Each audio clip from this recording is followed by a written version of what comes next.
Borp says it's the first time YouTube has actually sent him a notification, and I'm white-pilled once again. Welcome aboard, Astrolabians of the internet. You are watching the Astrolabe, brought to you by King Pilled, streaming live on YouTube and X right now. Good to see you guys. Douglas says, just finished listening to Oren, one of the best. Yeah, that's why I'm getting started just a wee bit late from the scheduled time, because I got a good old shout out from good buddy Oren, and I was over there watching his stream and decided I didn't want to try to stream snipe him. So I let him wrap up, and I'm going late, getting started late, according to the normal Astrolabe schedule, because I have been just absolutely wiped out with a headache. It's still cranking, but I'm fully medicated, and we're just gonna rock and roll through here. I got a pinched nerve up here in my neck that just occasionally decides to spaz out, and it makes my jaw seize up, and got the pain in the eyebrow and in the base of the skull, and it goes down in behind my shoulder blade, and then it makes my hip wig out, and I'm just way too old for 35. So if you see me out doing like this one here, oh yeah, kind of stretching out the pec, that helps a little bit, or stretching my neck. If I'm kind of spasming out a little bit as we go, then you know why. But I'm very grateful, very, very grateful that I have the privilege of being able to do a show like this and do it at the time that I need to do it. I remember having these sorts of issues when I was younger, and I was working a normal work schedule, had to drive into work and everything, and I remember pushing myself through those commutes, and it was just god awful. It was brutal. So I'm very blessed, very lucky to have the support of all of you guys, those of you who are in the King Pill Discord, supporting the show. buymeacoffee.com/kingpilled. You guys have been very generous, and then with super chats here, there's a bunch of different ways you can support the show, and all of you guys have been incredibly generous, which is what has allowed me to do this more or less full time now. We got a big project coming up that is going to give you guys just the most possible value for your money that you could ever get. So it's not going to be very much money either. We are really shooting for the moon this time. We're very excited about it. You guys have gotten some little teases, and we're hoping to be launched. There's a whole bunch of stuff that we gotta get done still, but we're hoping to get launched here sometime before the end of the year, at the very least. Hopefully significantly before that, but I won't overpromise. Or sorry, I won't overpromise. And underpromise and overdeliver. I would like to go to the chiropractor. At the same time, here the problem is, if I go to the chiropractor, then I'm basically guaranteeing myself, probably, it's been so long since I've gone that I'm probably going to be in rough shape for 5 to 7 days until I start getting into regularly doing it. So it's not just the thinking about the expense of going to the chiropractor, but having to sign up for knowing that I'm going to be basically out of commission for a better part of a week. It's like with this, I could just, I could wake up tomorrow morning and be just hunky-dory and rocking with energy and everything be all great. And so I'd rather play that gamble than sign up for the prolonged guaranteed misery. My dad's been going to a chiropractor for 30 years, probably. One of the nicest human beings I've ever met. The first Mormon that I ever knew. So I'm very, very familiar with the chiropractor life. Honestly, what I need is massages. The massages really make a big deal, really make a big difference. And I'm blessed with a wonderful wife who set aside what she was doing today and rubbed the old shoulders for a while and kind of helped me stretch it out. Just got the elbow down in there and just, it was wonderful. And then I was laying on the floor, and Eastwood came over because he was mad that I was laying on his special little mat on the floor, and he came over and kneed me 5 times in the back of the head. So you make a couple steps forward, and then you get a couple steps back. That's what family's for. All right. Theo and JD Vance. Yes. JD Vance was on Theo Vaughn, and it was very good. There was no big ooh moments that came out of it. Oh, I can't believe he said that, or oh, he's really telling us how things are. It was in terms of content, it was fairly kind of just straightforward. But Theo Vaughn was in great Theo Vaughn shape. And if you've consumed any of Theo's stuff, you know exactly what I'm talking about. And Vance was just, you could tell that JD knew going into it exactly what he was getting into. And he was like, man, I'm going to have to keep it straight. But Theo Vaughn is so freaking funny. And JD Vance isn't a comedian. He's a personable, charismatic guy, very natural, down to earth, carries a conversation, super intelligent. But he's not a funny guy. He might have his little wisecrack every now and then, but he's not there to be the funny guy. Trump's the funny guy. And Theo was just wrecking him. Not like going after him, not insulting him or making fun of him, but just dropping these little completely, literally the only mind on the planet that would conceive of saying something like this is Theo Vaughn. And JD was just like, all right, I'm just going to have to sit here and laugh. There's nothing else that I can do. The story that JD told about his wife meeting Trump was very, very good. And it's funny, he kind of censored Trump apparently from the stories that where I've heard that story elsewhere. It was for those of you who haven't watched, or maybe aren't going to watch, and I don't think that clip is included in ones I've got here today. But when Usha, JD's wife, met Trump, she's very proper, very, very proper and dignified and decent, and so she's like, oh, well, I'm talking to Donald Trump, the former president, the presumptive president. I'm going to be very formal. And Trump asks her, he's like, well, what do you think of this like campaigning business? And she was like, oh, it's great getting to, go out and see the people. And it's great to be able to serve our country. And, just kind of gave the like standard boilerplate response. And Trump listened and he goes, yeah, my wife hates it too. And the report that I saw was that Trump didn't say my wife hates it. He said my wife fucking hates that shit too. So he just completely disarmed her. And then then it's like JD said, you're not talking to President Trump. You're just talking to a guy. And if you've been listening to this show for any length of time, we have very well documented just how normal and decent and charismatic, personable, like these guys are not politicians. Not what politician, the meaning that term is loaded with for most people today. JD Vance and Donald Trump are not politicians. They're serving the role of politician, and in fact, they're redefining the role of politician in the current American environment, and which is going to have ripple effects throughout the rest of the West and the rest of the world by default from that. But they are not like stilted, fake, low IQ, very obviously completely bought and paid for.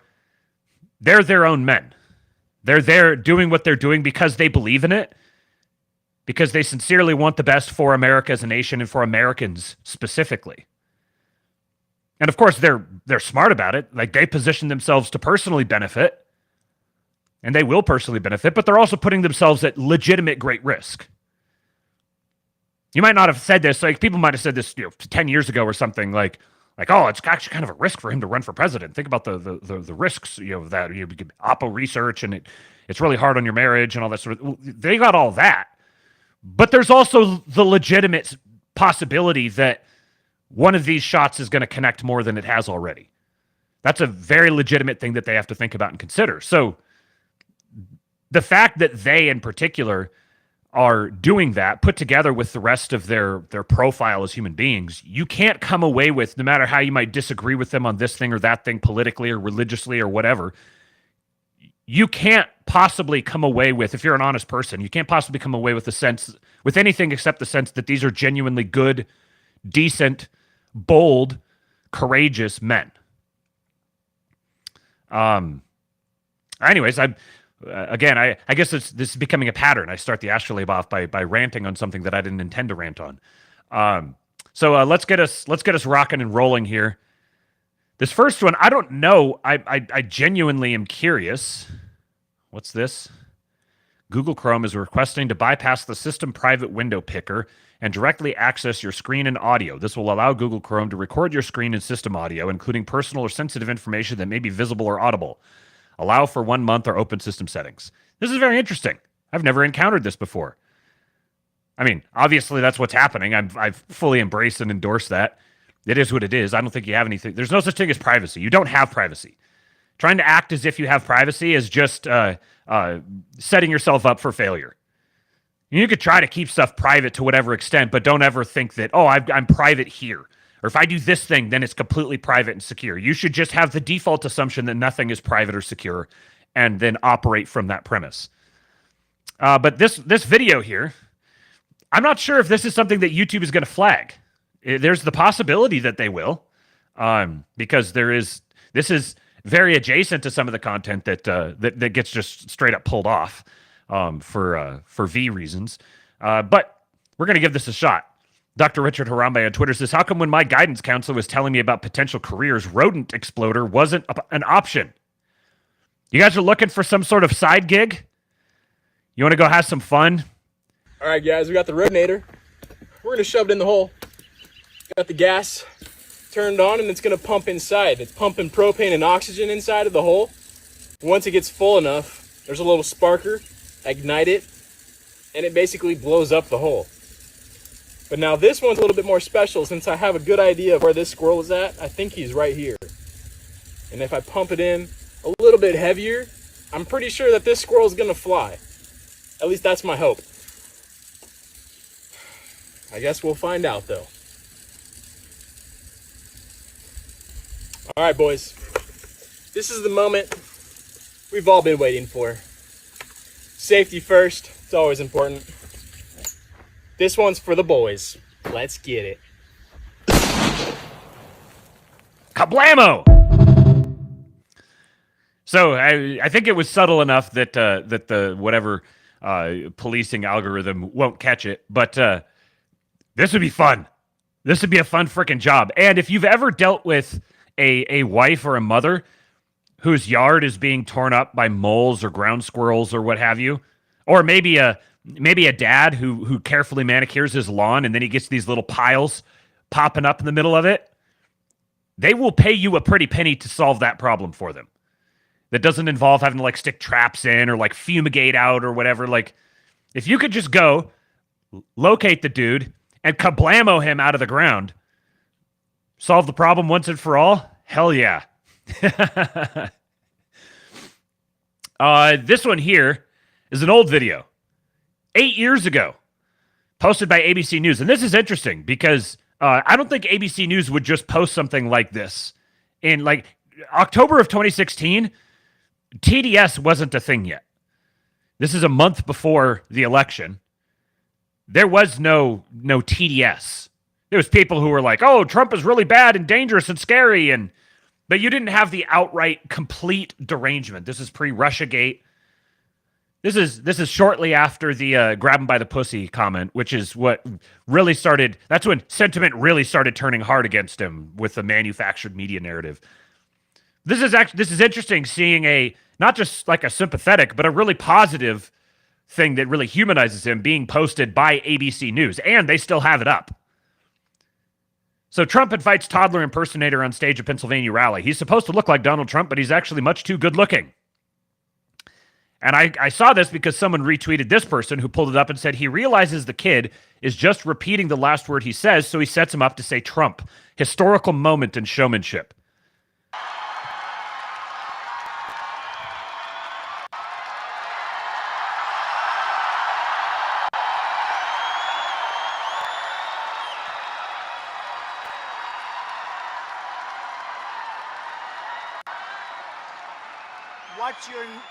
What's your name?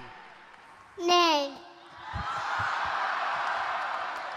Now, he's supposed to look like Donald Trump, but he's actually much too good looking. You are really handsome. Are you having a good time tonight? Night. Where's your daddy? And your mommy, right? Do you want to go back? Do you want to go back to them, or do you want to stay with Donald Trump? Jump.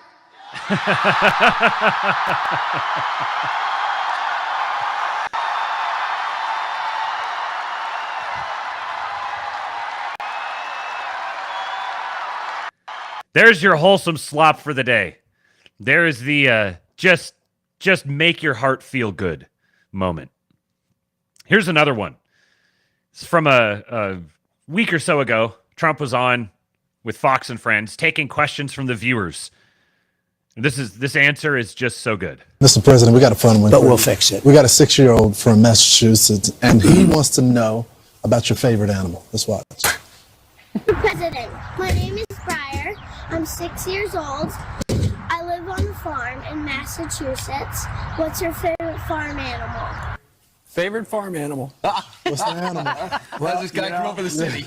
I'll tell you what I love.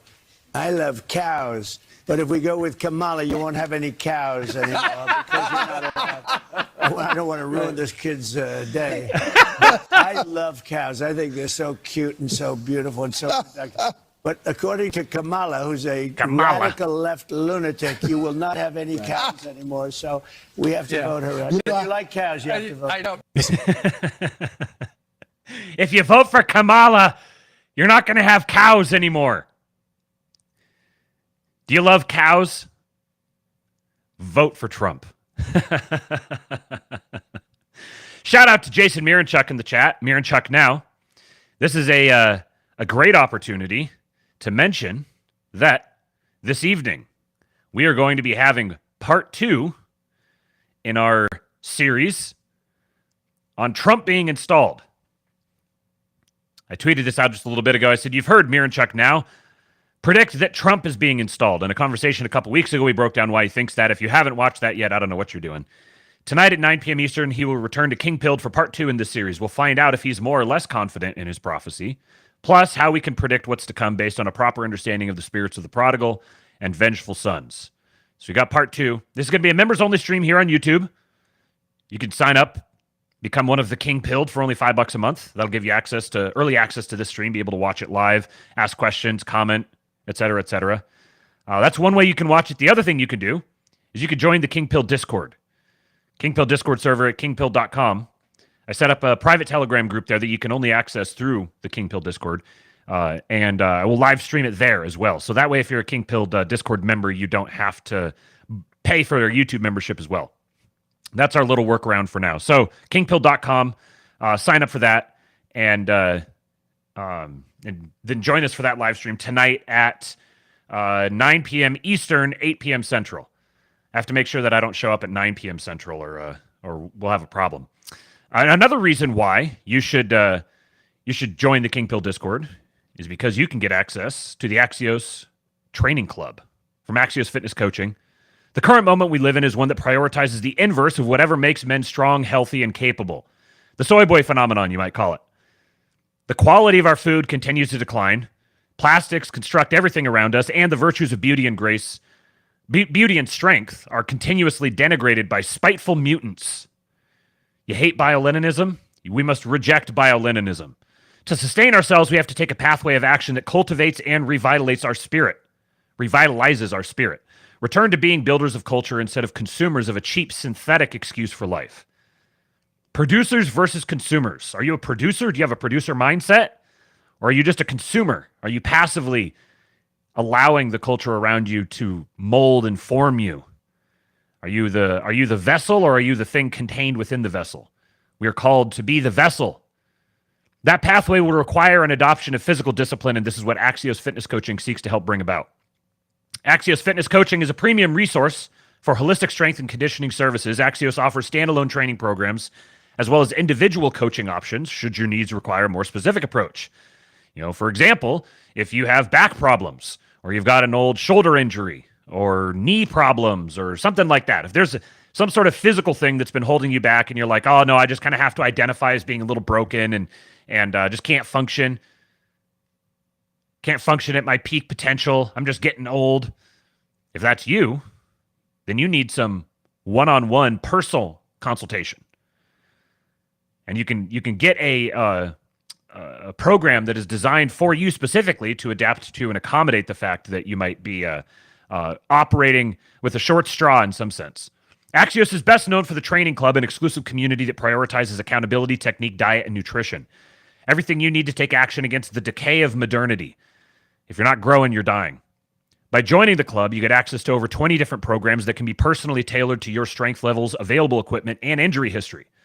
So if you don't have a great gym available to you, if you've only got limited equipment, then Axios can tailor a program for you to accommodate for your limited equipment and your maybe your knee problems or your ankle problems or your whatever joint problem. limited range of motion, anything like that. By completing the intake survey, you can see if you're a good candidate for the training club or any of their services. It's long past time we take our health back into our own hands. Without action, there is only degeneration. So if you would like to complete that intake survey and see what they can do to help you, there's a link in the description for this video. If it's where it's posted on YouTube. If you're on Twitter, you just have to go over to the YouTube video and you can get the link in the description there. And I will also grab the link and I'm going to drop it in to the live chat and I'll pin it at the top. So those of you who are watching don't have to leave the video. Axios intake survey. There you are. There is the link. You can go fill out the intake survey. Or if you are a member of the King Pill Discord at the Lord tier or above, then there's a separate little option for you, and that is 5 free training templates. All you have to do is just go to the link in the King Pill Discord. It's pinned in the Fitness Whole Pizza in My Mouth channel. It's pinned there. Just look for the Axios link. Punch in your email address, and you'll get an invite to the training app, and you'll get these 5 free training templates. So that's an extra little benefit for being in the King Pill Discord. You get to watch the members-only live streams without having to pay for the YouTube membership, and you get access to these 5 free training templates, and you can complete the intake survey separately, and you have an opportunity to see how they can help you. So we appreciate Axios for supporting this show. We're very happy to support them. And there's a win-win-win here where you can go sign up for their coaching and you get to personally benefit from it. You get to physique max, mog all the shit libs. You get to benefit their business and you get to benefit this show. So it's a win-win-win. I think it's something that you couldn't possibly say no to. And then one other signal boost here, again with Mr. Jason Miranchuk in the chat. Come on, share the screen. There it is. He just posted this. He said, go buy chapters 1 through 3 of The Shadow Empire on Gumroad. The link is here in this tweet. miranchuknow.gumroad.com/L/EBAOWW. That last 6 digits was EBAOWW. miranchuknow.gumroad.com/L/EBAOWW. That's simple enough that if you're just listening on audio, I think you could probably remember that and punch it in. Or you can go to his tweet here, which will be included in the master thread afterwards, to find out about the global economic war that started in Jackson Hole, Wyoming. So you're probably, if you're listening to this show, you're probably familiar with the series that Jason has been doing with Stormy Waters. And then they have the excellent producer, Lex DeBlanca, who's been putting together these AI videos, accompanying it and kind of visualizing what's happening. It's a great example of data cinema, the term that's coined by Jason, which you'll probably hear more about if you go listen to our stream together tonight. Yes, I'm going to play the video. I just have to set it up first. So this is an excerpt from one of the parts of this whole series.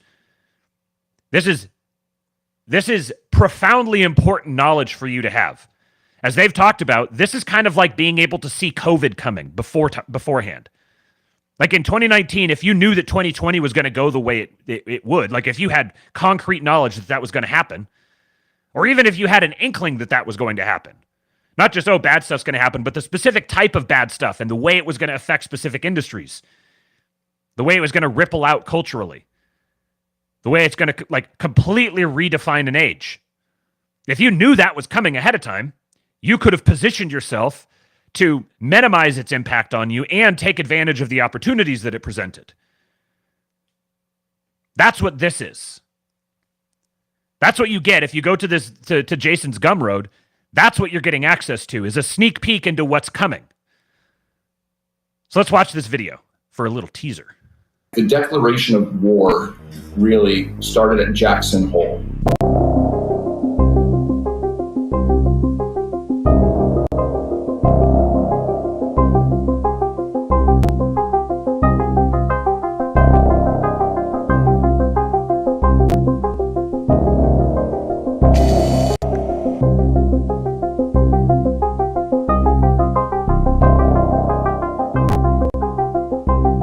in, I believe it was February of 2020. So like this is like just the beginning of COVID.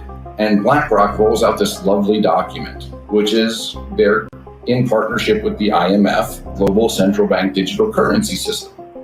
And Larry Fink thinks that he has, all the clout at that point in time because Janet Yellen basically allowed for the very first time a private equity fund to be able to have access to the Fed funds window, which is crazy.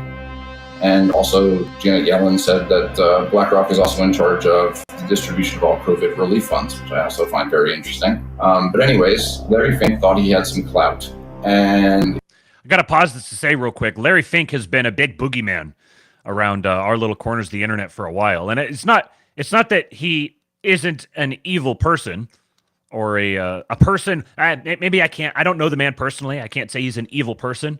I can say that his actions bear a striking resemblance to the fruit of an evil person. And so everyone's seen him as this, big, scary boogeyman. He's the one. He's the puppet master, controlling everything behind the scenes.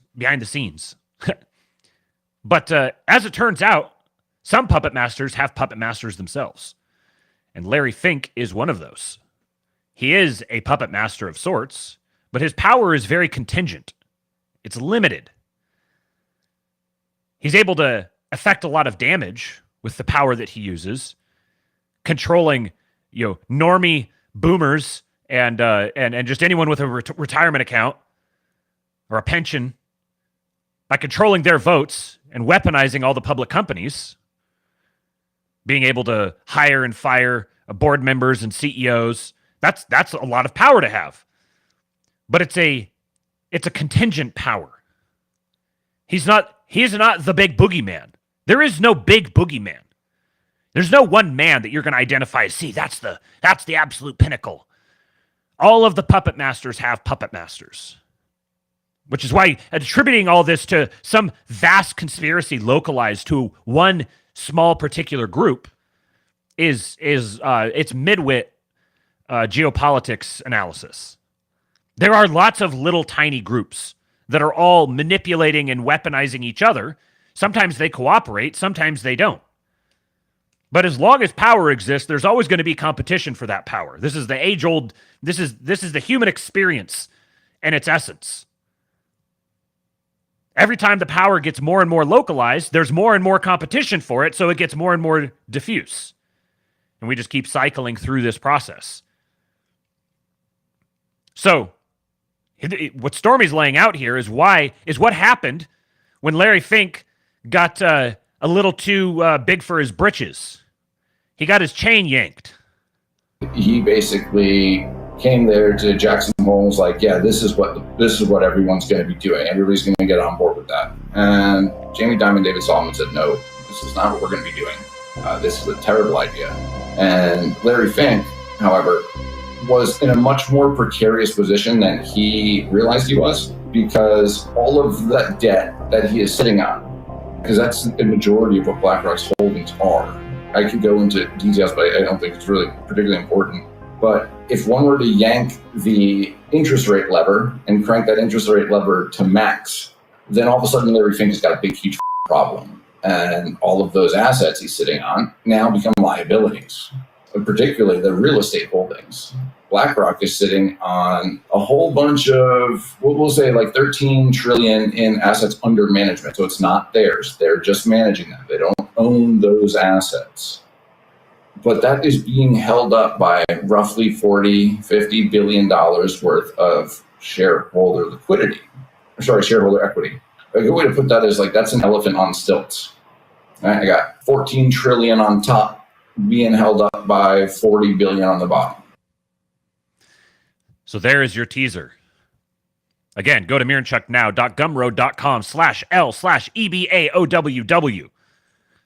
Go punch that into your browser or go to Jason's tweet. I'm going to retweet it right now. And it'll be included in the master thread that I tweet out after this stream is over with all the links that I go through today. Josh Ham says, the downside to right-wingers being intrinsically hierarchical is that we innately believe our enemies are too, that our enemies have a stable pyramid with a head honcho. Bingo. In fact, our enemies are not nearly so well organized. They're not nearly so efficient. The very definition of managerialism is antithetical to efficiency. It's why building a managerially rooted global power system is doomed to fail by its own premise. Because to maintain global power, a single unified global power structure, you're going to have to operate incredibly efficiently. You're going to have to be able to manage exorbitant amounts of data and react to it incredibly quickly. It takes extreme competency. And managerialism, where Larry Fink here is kind of like the apotheosis of managerialism. He's ascended to the height of managerial power. And so when our guys see him as the ultimate boogeyman, that's because fundamentally they still have this managerial ethos. If you think that Larry Fink is the apotheosis of power, he's the big bad boogeyman controlling everything, you are implicitly lending more credence and viability to managerialism than it actually merits. Because as this particular incident and a number of others indicate, there are people who control Larry Fink's leash, and they can yank on it when they want to. So managerialism was doomed. This is part of why we can make some of the predictions that we do going forward. We can begin betting on the maybe more outlier things happening because we have an entire history that when you get a single ideology that is so self-detonating like this, that begins acting more and more rashly and is clearly losing its grip on power, like by the transitive property here, you know the way that it's going to go. Now, you may not know down to the exact letter, like you can't predict the future exactly, but you could say this is dying and its power structures are going away. They're going to be consumed by fundamentally different power structures. That's what happens every time this sort of event in world history comes about. So, this is a great series to go listen to. You absolutely need to, I think it's $40 for it. Jason, correct me if I'm wrong. I think it's $40. That will be imagine the money you can save or make for yourself by knowing in advance what sort of things are coming down the pike over the next year to 18, 24 months, somewhere in there. Imagine what you can save through a measly little expenditure of $40 plus some of your time. Very much worthwhile. Yeah, $40. And you can support Mr. Jason Miranchuk with all the hard work that he's doing and his great producer, Lex DeBlanca, enabling yet another enfeebled old man. We have to help him out, folks. We got to keep him going. All right, let's keep it moving here. Oh yeah, you also get a Telegram group link where he'll post updated versions and new chapters. So you just make that one payment, and then you get access going forward to the everything that he adds to it. Do me a favor and hit the like button, folks. We got 90 watching right now and only 40 likes. We got almost to 120. I think we were at 117 when we wrapped yesterday. Do you think we can get 100 again? Do you think we can do 100 in the middle of the live show? Well, I've got a lot of good stuff to try to earn your likes. So let's move on forward to yet another indication that the people who presume to be our betters are just absolute retards. So this is Lucas Kuntz. Lucas Kuntz. Marine vet, arms control negotiator, antitrust advocate, real populist. Learn about me and my race for U.S. Senate against Josh Hawley. So one of the preeminent, and this is damning with faint praise, but one of the preeminent actual edgy populists in the U.S. Senate, Josh Hawley, he has this fruitcake running against him. And he's being supported by maybe the biggest fruitcake in American politics, which is saying something when you've got Mr. No Balls Walls in the game. Adam Kinzinger. Great day at the range today with my friend Adam Kinzinger. We got to hang out with some union workers while exercising our freedom. Now, before I read the next part of this, let me just show you this picture. Just stare at this for, 10 seconds or so. Take everything in.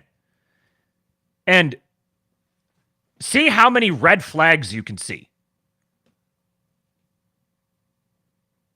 I mean, I've always enjoyed shooting. I've never done it very much. I got to shoot a handgun for the first time at our trip to Virginia over this last weekend before, whenever it was. It was the first time I ever shot a handgun. I shot long guns quite a bit around high school and college, but never shot a handgun. But even I, like, just looking at this picture right here, even I, the untrained eye, can pick out all sorts of problems. Number one, maybe this is a live action photo, so he's got the booger hooker there on the boom switch. He's got the eye protection up on top of his head. He's got a frickin' scope, and he's firing like, what is this, 10 yards? So he's firing, what is, I think this is 5.56. Even if it's 2.23. He's firing this at like 10 yards away. He's got tannerite sitting here. Now, it's not mixed. But, like, what the hell, man? He's got this is braced against his cheek. This guy has never fired a gun before. He's supposedly the military guy. He's like the based military guy who recognizes that Trump is fake and blah, blah, blah. He looks like a total fruitcake. Look at him holding on to this thing for dear life. Looks like he's holding... I don't want to get too crude. This is insane. Like, were they shooting this one next? Now, of course, you would think that you would think that they would set something up like this and then would be embarrassed to admit that a frickin' reporter there got hit by a ricochet. You don't think. You're sitting here firing rifles into targets 10 feet in front of you, and some guy gets hit by a ricochet. And what do? You actually highlight that fact and demonstrate how, oh, look at this. I provided first aid to him. This dude could probably sue him. Always have your first aid kit handy. Shrapnel can always fly when you hit a target like today, and you've got to be ready to go. We had our 4 first aid kits, so we were able to take care of the situation, and I'm glad Ryan is okay and was able to continue reporting. These people are so stupid. These are not, like, evil, malevolent, like, boogeymen. They're incompetent retards. The only way they have any power and influence is because people don't treat them like incompetent retards. Look at this image. Who's taking this picture? What's heat down range? Do you think this is unloaded? I have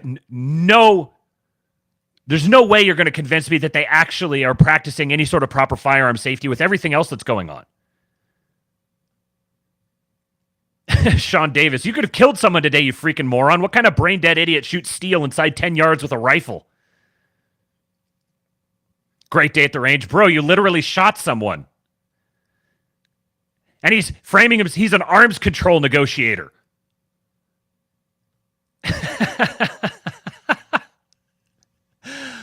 Oh, man.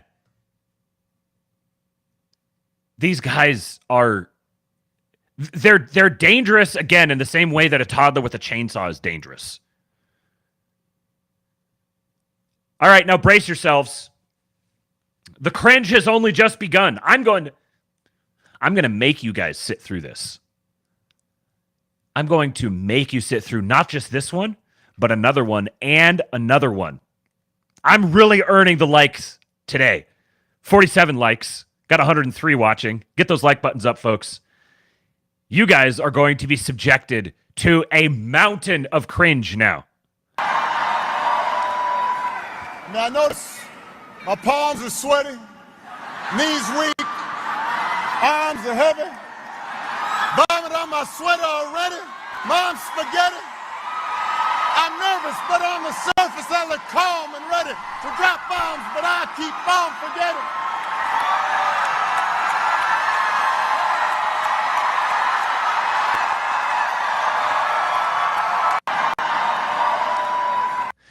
Now, here's the thing. This is cringe to actually a very small set of the population. A huge majority of the population thinks this is awesome. like Obama's station with the with his core demographics has been waning recently. This sort of thing will actually win him some big points. Streambuster Matt, I have to unlike the stream. I'm sorry. I understand. If you didn't do it for that one, you would have to do it for this one.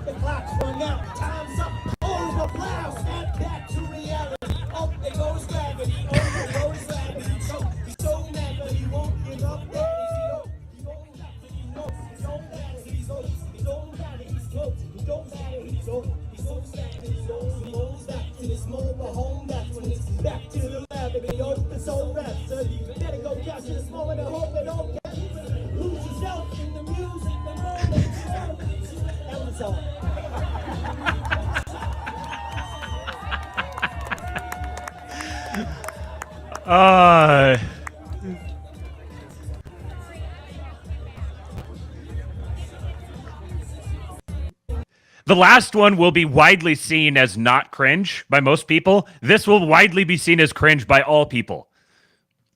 This, though, this is awesome. Check out Brett Baer.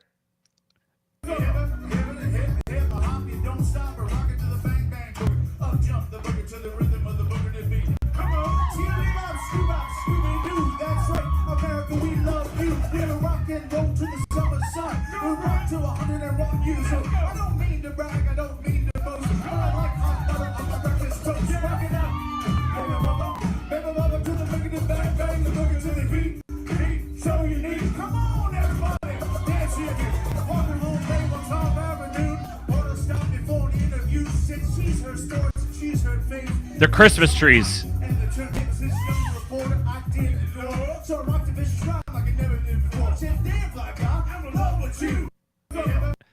My estimation of Brett Baer just went up drastically.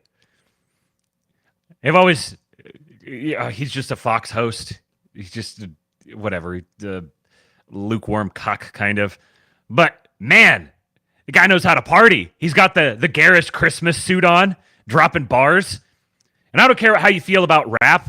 Rapper's Delight, Sugar Hill Gang, this is good stuff. This is good stuff. And think about what this says about him. You got to imagine now Brett Baer sitting in his car driving along, listening to this, memorizing it, rapping it to himself, practicing it quietly for years to be able to do this. White boy summer indeed. So this is a fun clip. An Israeli spy just threatened to murder Western politicians on Piers Morgan. Cenk, old Cenk here is, I tweeted this yesterday that I can't remember where I posted it. I was going to say his radicalization is coming along nicely. And I realized, you know what? This isn't radicalization. This is normalization. This is Cenk being pulled into normalcy.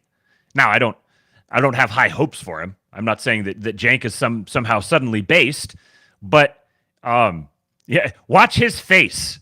This guy, we've talked about like comic book villain stuff before. That's what this is. This is like straight out of like a Sacha Baron Cohen movie. Watch this. Iranian nuclear program is going to be destroyed, and anyone who gets in the way, it doesn't matter where they are, even if they are politicians in the West, they are going to fall because we cannot afford. Hold on. Did you hear what he just said? He threatened politicians in the West that if they don't agree with Israel's war against Iran, that they're going to fall. And remember, he's an Israeli agent. Are you saying Israel will murder politicians in the West or get rid of them politically through bribery or whatever else? What do you mean the politicians in the West will fall if they don't agree to back Israel's war against Iran? Yeah, we will not vote for them anymore. Oh, no, well, you don't vote for them now. You're not in our country. What do you mean the politicians will fall? We live in democracy, and we have the right to bring them up and to bring them down. Those who agree with Ayatollah, we don't want them in office. And all the sympathizers with terrorists like yourself, we don't want them even to be in our country. Who is we, and how are you bringing down politicians in the West if they dare to defy Israel? Tell me how you're bringing them down. I already answered you that. Are you going to murder them, or are you going to bribe them? Or are you going to bribe someone else? Who are you going to do?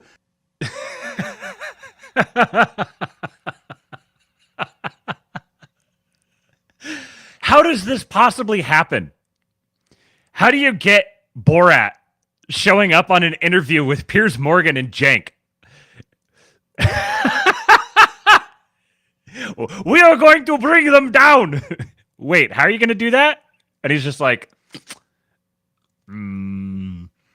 democracy. Oh, honestly, it is creepy. It is creepy to see an Israeli agent that's obviously this deranged. And he's even on its face, like he's like, we're gonna vote him out. We're gonna vote him out. And Cenk's like, what do you mean you're gonna vote him out? You don't live in our country. You can see the wheels turning there for Cenk. He's like, hold on a second. Hold on. Wait. How are you gonna bribe them? What are you doing? I think that Cenk is gonna continue following the Anna Kasparian track, which that is hurtling right along down the tracks. All right, let's go to this one here. Shadow of Ezra. GPS data shows that 5,891 mobile devices were present at Barack Obama's speech at the University of Arizona. A U.S. Border Patrol agent requested this data to cross-reference with a Sinaloa cartel overlay, revealing that 411 devices were likely linked to cartel members, while 147 were associated with trafficking NGOs, including No Mas Muertes. Attendees came from various states, including Illinois, Washington, D.C., and Georgia, with many also hailing from Arizona cities like Phoenix and Tucson. There was a massive cartel-related presence at the event. A recent alert from Border Patrol confirmed that the cartels have been given the green light to shoot and kill U.S. law enforcement and National Guard. What I think is coming down the pike, like people are talking about war here and war there and everything, there's going to be a war with Mexico.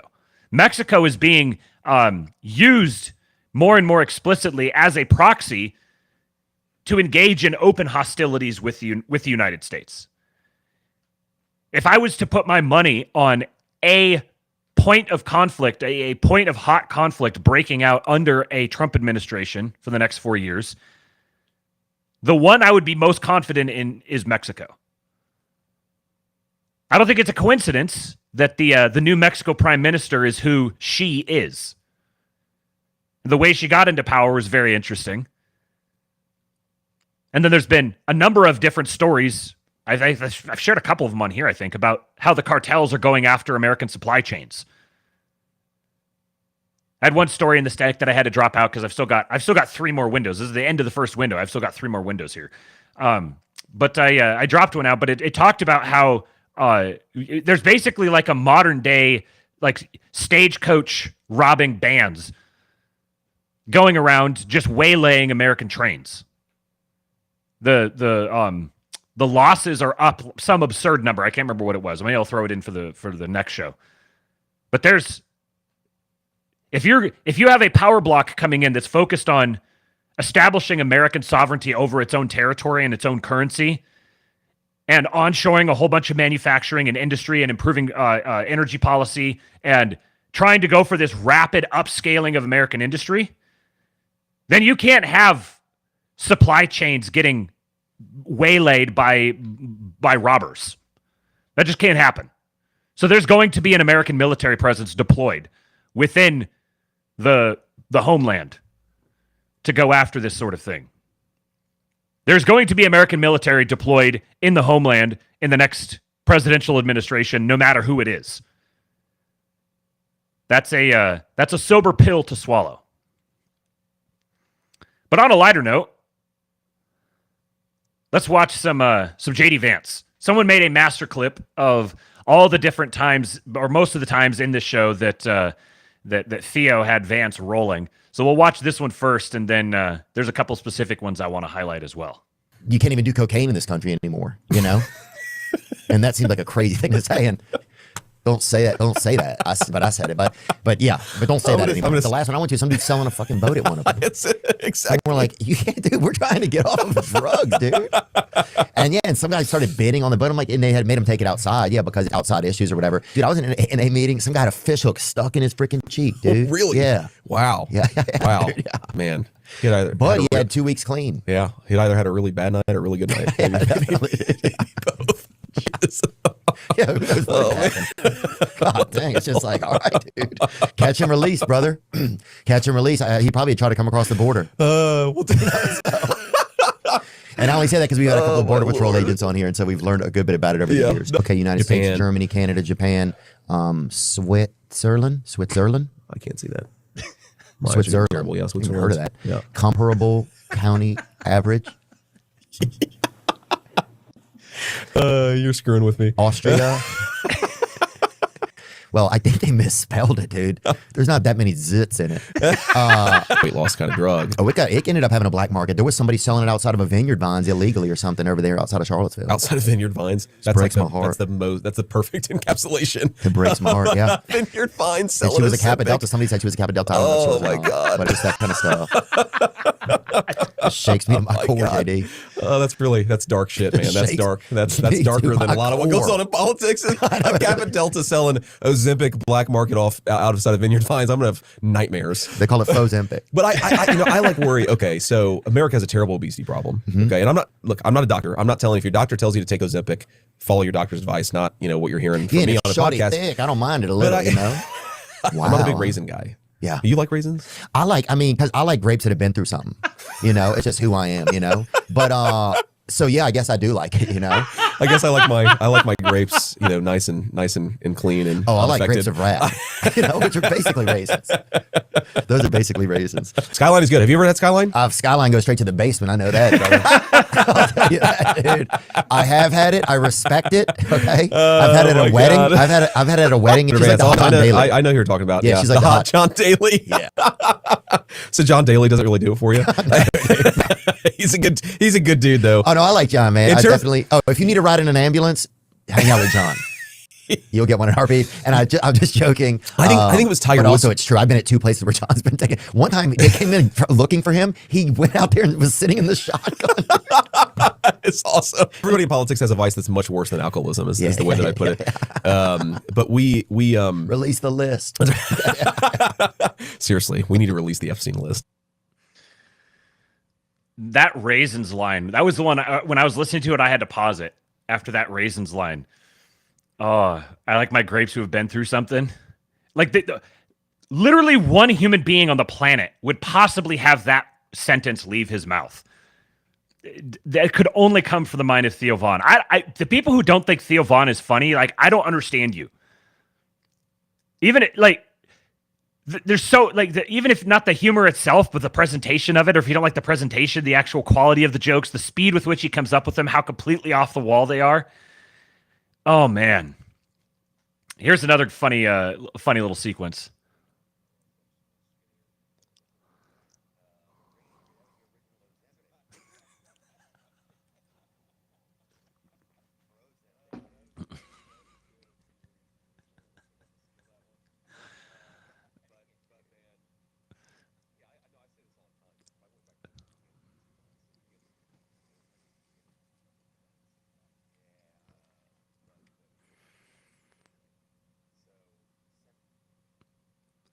Is it not working?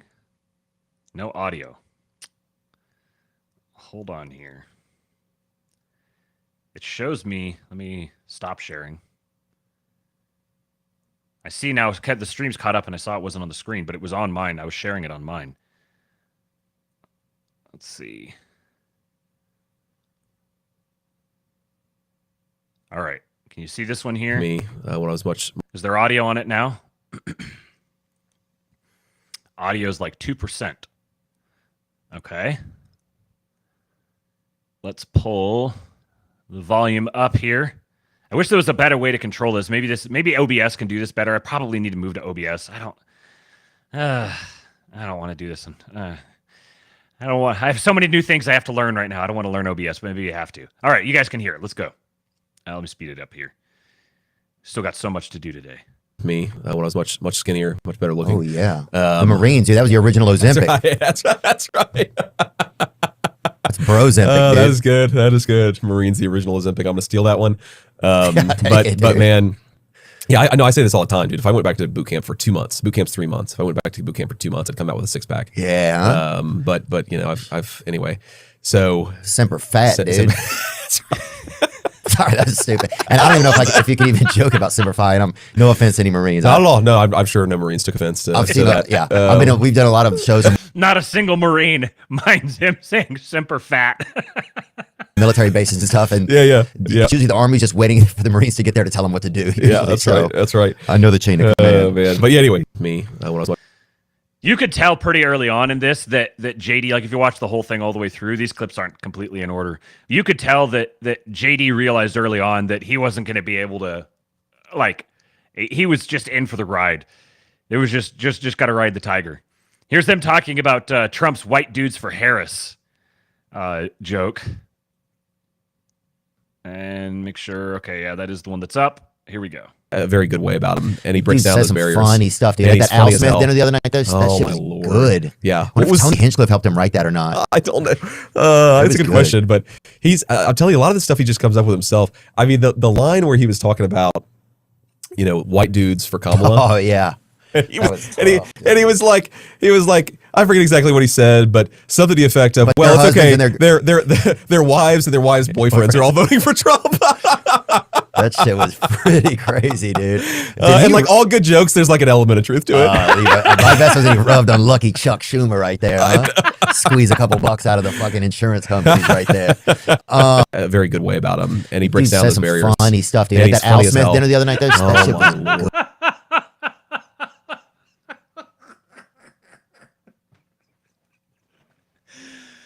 Oh man. Squeeze a couple of bucks out of the fucking insurance companies. That was a callback too. In the they talked about the insurance companies, the whole Sackler scam. And they connected really well. Like there's some great clips on addiction that I don't think I didn't include. I don't have one here on addiction. This is the last one I've got talking about mental health. So it's kind of related, but there was some very, very good stuff from JD talking about the effects of growing up with his mom as an addict. And, you know, I did a stream a few months back where I read his blog post he wrote about his conversion to Catholicism. He's a very thoughtful, deep thinker. Like he's someone who absolutely has a deep appreciation for and contemplates the deeper matters in a really honest way. So his comments on this were actually great. And as usual with these conversations, the comment section is just littered with, I can't believe that we have a vice presidential candidate that's just one of our guys. He's just so down to earth and so thoughtful and compassionate and even-handed. And the comment sections in all of these conversations with Trump or Vance are always just full of people who are, especially on some of these ones where, you know, the average Theo Von watcher may not necessarily be super, super Trumpy, but most Trump people like Theo Von, but most of Theo Von's audience hasn't necessarily been Trumpian. And so watching their reactions to both Trump and Vance is pretty funny. Seeing them be like, wow, this guy's really cool. Like, I can't believe people tried to make us think he was weird. He's like the least weird person of all time. So here's them talking about mental health. This is where JD Vance in his Vancey way, BTFO's therapy. I really worry that a lot of the mental health stuff in 2024 is about like focusing so much on what's bad in your life that you end up wallowing in it and it becomes a sort of self-reinforcing spiral. No fucking there's black only so pilling. much you can, I mean, if bad shit has happened to you, there's only so much you can do to think about it and process it. And you know, sometimes bad shit happens because it just happens, right? Yeah. There's no like rationalizing, there's no like thinking through it. And you know, what I've always found like is most helpful is getting outside and going for a walk. Like that made me feel way better than trying to understand grass. Why did mom do this thing when she was 13 or when I was 13 years old and she was, you know, I guess 36 would have been when I was 13. But like, why Right, still harping on it. Yeah, you I just gotta go for some yeah. walks then. I mean, I go for them, but still, sometimes you got some ghosts, man. But I mean, but yeah, and feel I've got you. ghosts too, man. But it's but the like longer you sit there and look for ghosts, it's still ghosts. It's still a ghost. and it's almost like you find more ghosts, right? And you keep on finding them, and then it's like, all right, man, I can feel like hang out with my buddies, go for a walk, and have a drink. Well, you know, not if you're dealing with addiction, but like have a drink of coffee. Just like go hang out, because I really worry that like the constant wallowing is bad for us. Yeah, we've gotten. Yeah, Straight Buster says it was a very natural interview, hardly an interview, more conversation between friends. I could tell it was going to go well when they connected with sports ball. Yeah. JD seems like the kind of dude you can bro down and joke around with. Bryce says the only one that was negative I've seen has been the Undertaker's pod. Interesting. I haven't seen that one yet, but I've got extra incentive to watch it now, given that was the feedback. All right, let's keep it rolling here. I think I mentioned this tweet to you guys from Elon yesterday or day before or whenever.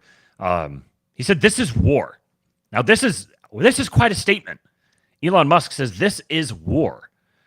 This is a reference to exclusive documents. Working with Matt Taibbi, we report on the Center for Countering Digital Hate documents showing the Labour Party, the British Labour Party's political front's objective is kill Musk's Twitter through advertising focus, meaning harass his advertisers. See internal documents provided by a whistleblower.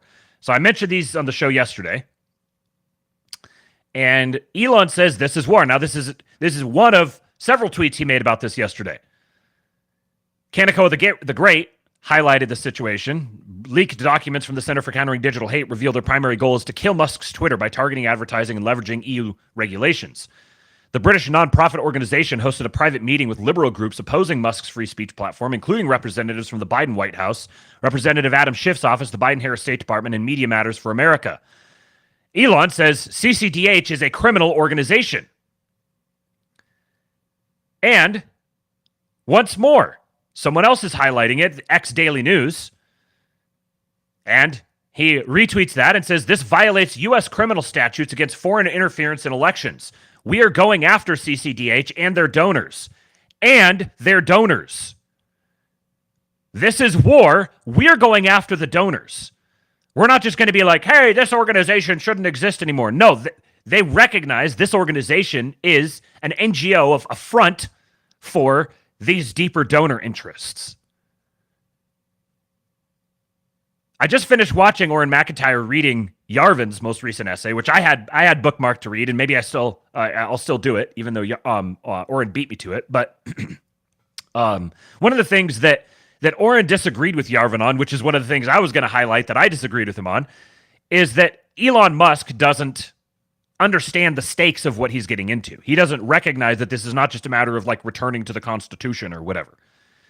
And Oren disagreed and made the same, but also made the same qualification that I was going to make, that I think that this is more Yarvin 4D chessing it.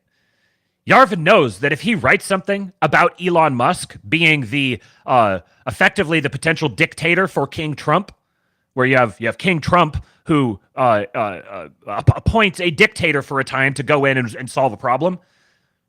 If that's something that's conceivably going to happen, Yarvin is writing this saying it's not possible, it can't be done. There's no way you could try to just like mimic previous models of American governance and just like to try to return us to Constitution. This is a whole totally wrong frame. If Yarvin's writing that and he's saying Elon doesn't understand the stakes of things and he's not going to be able to actually accomplish what they want to accomplish because they're not in the right frame of mind, Yarvin is doing that because he knows that him writing that is going to get in front of Elon Musk. So I think there's a bit of 4D chess here happening with Yarvin's essay with respect to actually this. He's actually writing this, communicating directly to Elon Musk. And like Oren said, I believe that Musk does fully understand the scope of what's necessary here. That he's using the appropriate rhetoric for the time and the place, but he's also, on multiple different occasions, clearly indicating that he knows exactly what's going on. Like this. This is not just about the Center for Countering Digital Hate and it being a bad organization or something. No, this is a weapon that's being used by the donors to CCDH. And this is like more than a shot across the bow. This is winging their ear intentionally. Another thing Elon's highlighting, he's doing his standard exclamation point or wow or incredible. This is crazy. 53 voters at one address. This Philadelphia homeless servicing NGO has 5,200 voters at their one address. Homeless Services NGOs harvested hundreds of thousands of mail-in ballots from transients in 2020. This single-site NGO in Philly has thousands alone. No one knows who filled out those ballots. Elon, this is crazy. Continuing this drumbeat. And let me see what the next thing was that I had here. Okay, so I've got a bunch of stuff on polling here in a little bit. But I've been keeping you guys abreast of my predictions for how the election is going to go, and I dropped it down to 50%. I got 50-48-2. 50% it's won in the courts for Trump. 48% it's won outright on election day. 2% there's some sort of hanky panky, and I'm going to modify it again. I'm going back up to 60% that it's won in the courts. I'll leave the other ones the same.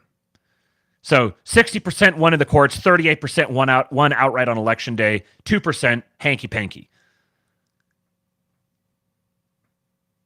Because there's lots and lots of evidence coming out that they're ramping up their fortification operations. They're not backing down from it.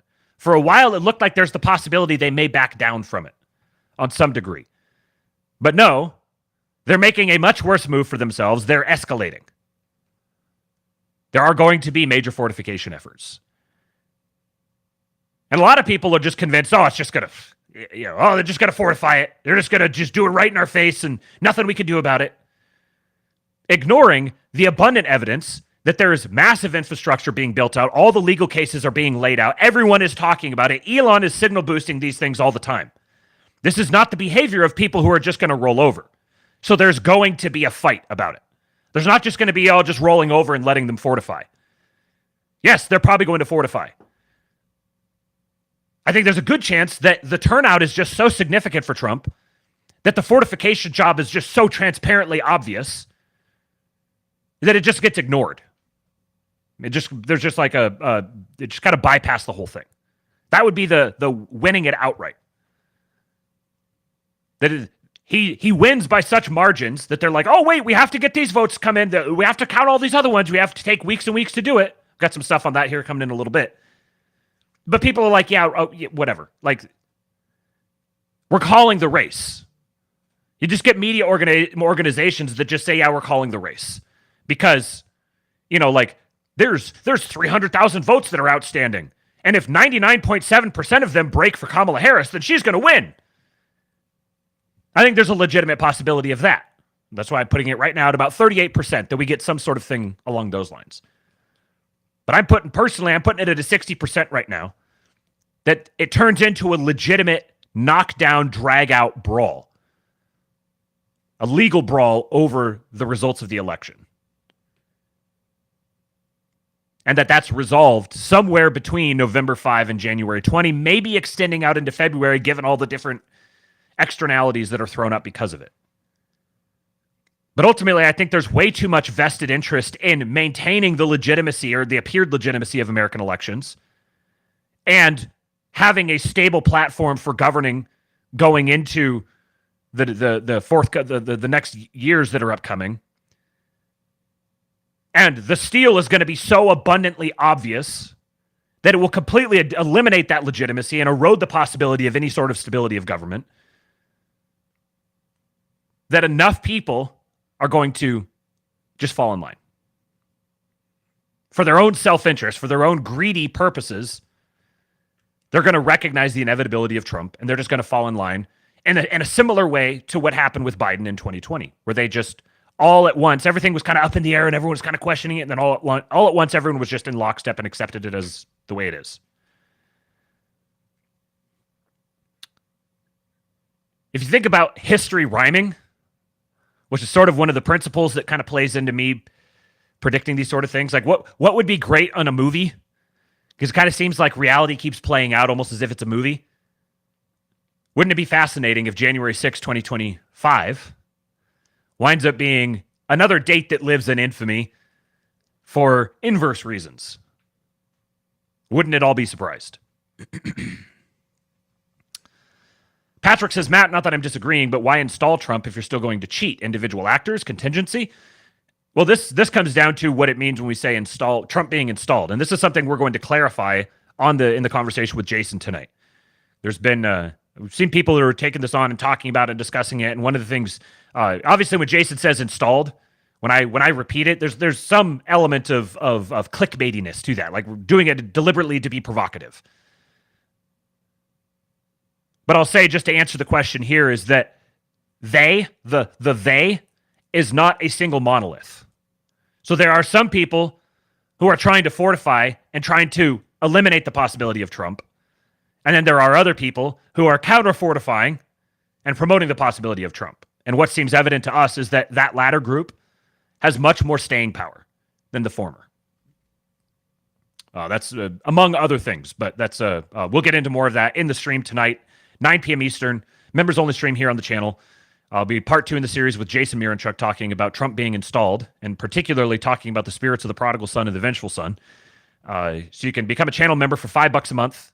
Member of the King Pilled, you have to do it from a desktop browser, or you can become a King Pilled Discord member, and you'll get access to the private Telegram group where it will also be streamed there. Tonight, 9 p.m. Eastern. Okay, let's keep this rolling forward. So Donald Trump has filed a Federal Election Commission complaint against far-left Labour, that's the UK Labour, helping the Kamala Harris campaign for illegal foreign campaign contributions and interference in our elections.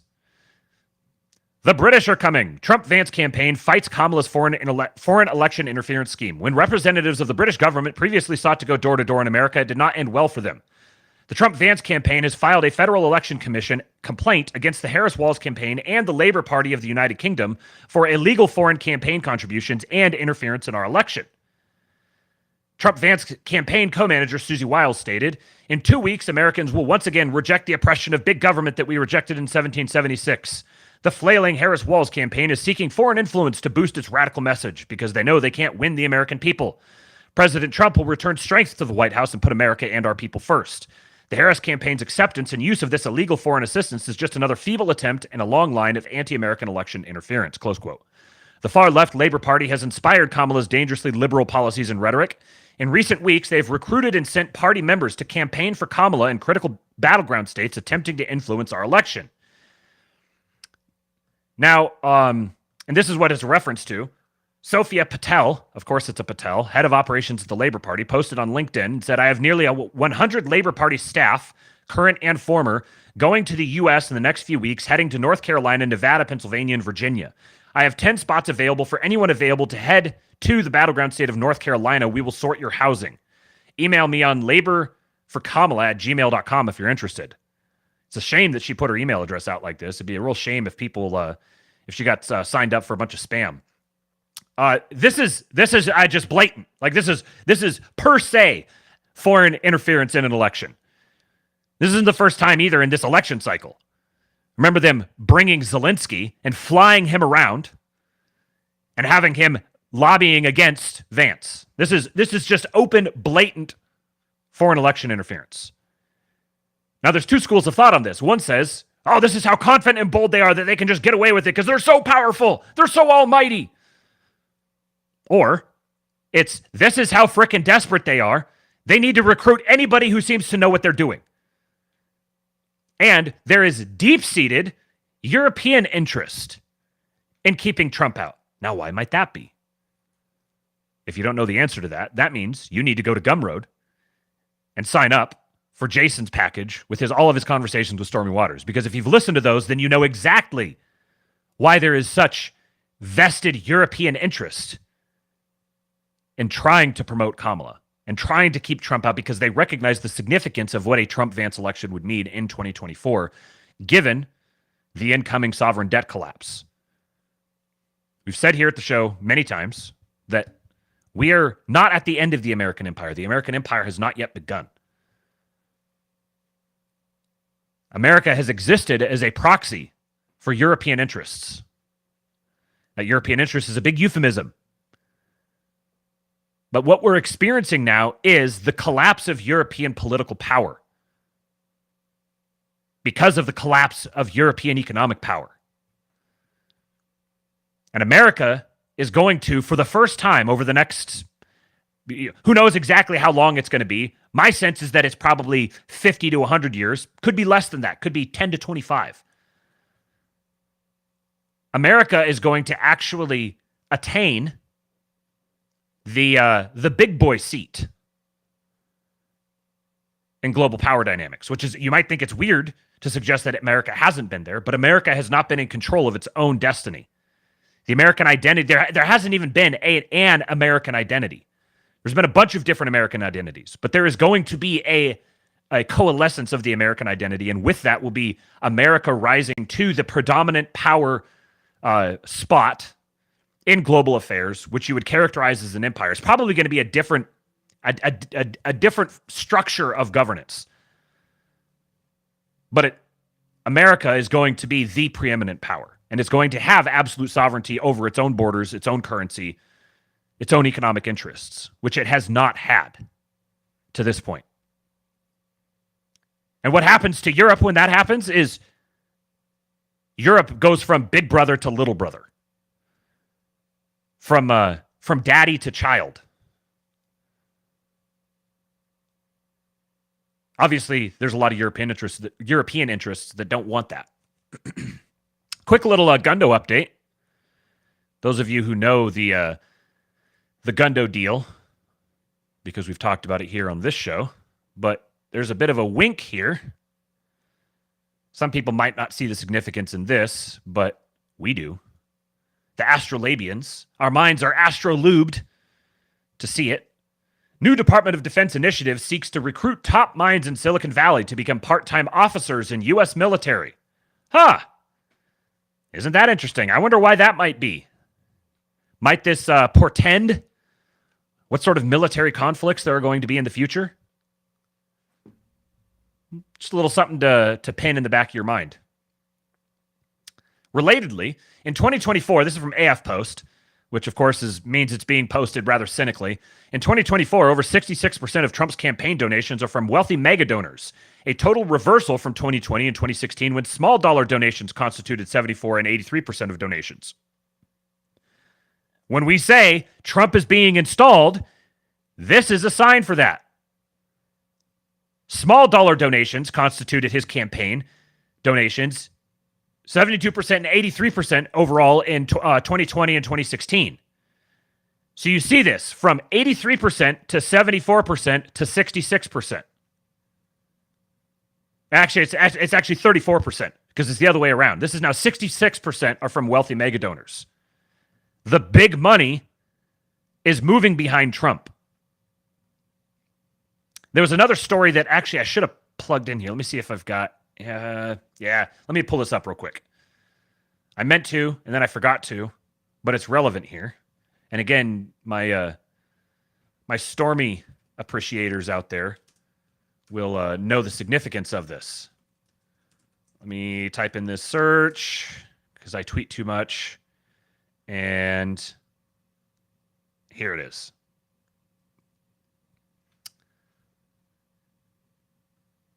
Billionaire Timothy Mellon has poured $165 million into 2024 elections. This is a response to, speaking of the cynical gay folks, a vote for Trump is a vote for Israel. Jewish donors are confident that Trump will enable them to carry out an aggressive agenda of war with Iran. And Buchanan, of course, says, I don't like Miriam Adelson donating to Trump. However, she's not Trump's biggest contributor. Timothy Mellon is. Do you know who Timothy Mellon is? Timothy Mellon is a Gentile, and he's an anti-immigration hawk, so much so that he's currently self-funding Texas's border wall. With Kamala, there is no Tim Mellon. So what else can we find out about Tim Mellon? I said, well, Timothy Mellon is an interesting character from an interesting bloodline. If you've been listening to Pete Quinones' series with Stormy Waters on the robber barons, you'll recognize the significance here. Timothy Mellon, born July 22, 1942, is an American businessman, the grandson of Andrew Mellon, and an heir to the Mellon banking fortune. As of June of 2024, Forbes estimated the Mellon family's net worth at $14.1 billion. He went to Yale. Parents, his dad was Paul Mellon. Granddad was Andrew Mellon. He's a major donor to the Republican Party and right-wing causes. The New York Times has called Mellon's political views far-right. He's the son of Paul Mellon and his first wife, Mary Conover Brown, and the grandson of U.S. Treasury Secretary Andrew Mellon. According to Mellon's memoir, he grew up in a Virginia mansion and a private plane shuttled him to boarding school in Massachusetts. This is WASP aristocracy. He graduated from Yale University in 1964 with a bachelor's degree in city planning. His self-published autobiography, announced in 2016, described his political views. He calls social safety net programs slavery redux, adding, quote, "For delivering their votes in the federal elections, they are awarded with yet more and more freebies, food stamps, cell phones, WIC payments, Obamacare, and on and on and on. The largesse is funded by the hardworking folks, fewer and fewer in number, who are too honest or too proud to allow themselves to sink into this morass." Mellon wrote that, as of 1984, something had obviously gone dreadfully wrong with the Great Society and the liberal onslaught. Poor people had become no less poor. Black people, in spite of heroic efforts by the establishment to right the wrongs of the past, became even more belligerent and unwilling to pitch in to improve their own situations. Drugs rose to the level of epidemic. Single-parent families became more and more prevalent. The likes of Jesse Jackson and Al Sharpton pandered endlessly to fan the flames. So, who was Andrew Mellon? Andrew William Mellon, strong WASP name, March 24, 1855 to August 26, 1937, also known as A.W. Mellon, was an American banker, businessman, industrialist, philanthropist, art collector, and politician. The son of Mellon family patriarch Thomas Mellon, he established a vast business empire before moving into politics. He served as United States Secretary of the Treasury from March 9, 1921 to February 12, 1932, presiding over the boom years of the 1920s and the Wall Street crash of 1929. Now, if you have listened to Stormy talking about the robber barons, the so-called robber barons with Pete Quinones, the 2 episodes they've done so far, your mind is going now, because you understand who Andrew Mellon was and what he was doing by moving into Treasury of the Secretary, or Secretary of the Treasury, in the 1920s. And the correlation with the boom followed by the crash. A conservative Republican, he favored policies that reduced taxation and the national debt of the United States in the aftermath of World War I. He also helped fund and manage Kennywood Park in West Mifflin, Pennsylvania. So here's just one excerpt from his Wikipedia that I pulled out. Numerous financial institutions failed in the months prior to Roosevelt's inauguration, but Mellon National Bank, the Union Trust Company, and another Mellon banking operation, Mellabank Corporation, were all able to avoid closure. Mellon strongly opposed Roosevelt's New Deal policies, especially the 1933 Banking Act, which required separation between commercial and investment banking. You remember, Stormy talking to Pete, he mentioned this coalition of ostensible business enemies who suddenly united around this period of time between the 1910 to 1940s, recognizing a particular influence that was gaining way too much sway in the country. The influence that was behind FDR, behind the radical takeover and refashioning of the American government under FDR. Mellon believed that the various New Deal policies, including Social Security and unemployment insurance, undermined the free market system that had produced one of the largest economies in the world. Aside from banking reform, other New Deal policies, including regulations on utilities and coal mines and laws designed to promote labor unions, also affected Mellon's business empire. He was an anti-communist, for very good reason. Additionally, the Revenue Act of 1934 and the Revenue Act of 1935 rescinded many of Mellon's tax policies and contained other provisions that were designed to increase taxation on top earners and corporations. This was warfare. He was seeking to defend and protect American sovereignty over its institutions and over its property, while it was under assault by foreign influences, let's say. Even after leaving office, Mellon continued to be vilified by many in the public, and in 1933, Harvey O'Connor published a popular and unfavorable biography, Mellon's Millions. There was a sustained propaganda effort to malign these men, which is where the term robber barons comes from. Democrats won effective control of Allegheny County in the 1933 elections, and the following year, Democrat Joseph F. Guffey won Pennsylvania Senate election, and George Howard Earl III won the state's gubernatorial election. Mellon endured numerous attacks during these campaigns, and his unpopularity in Pittsburgh led him to spend most of his final years in Washington rather than his hometown. In the 1930s, the Roosevelt administration conducted several high-profile tax evasion prosecutions against individuals such as Thomas W. Lamont and Jimmy Walker. So that man, who was the son of the family patriarch, his grandson is Trump's biggest donor. He's poured $165 million into Trump in 2024. Nobody hears about him. Nobody talks about him. All the tiny hats dumping in all their money, none of them have put in as much as he has.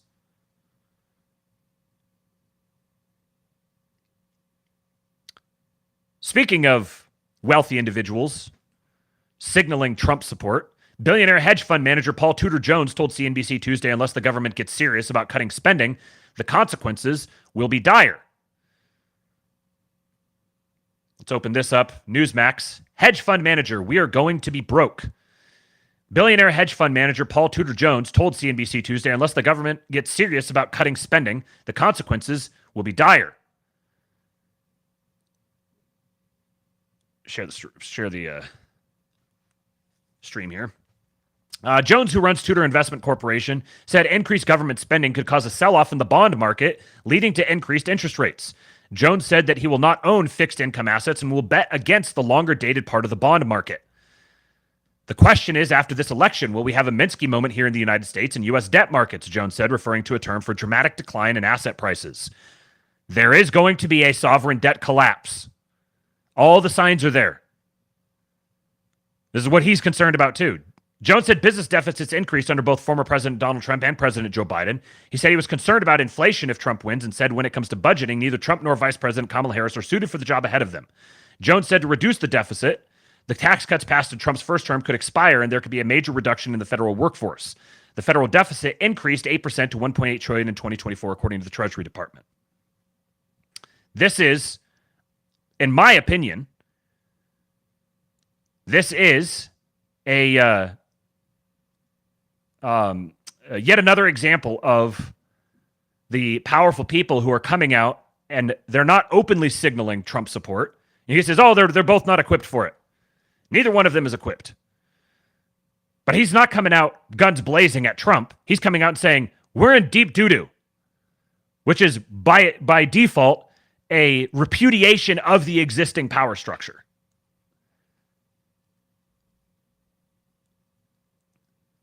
All right, let's keep it going. Finally got to the fourth window. Where are we at? We're at an hour and a half. Actually progressing through pretty quick here.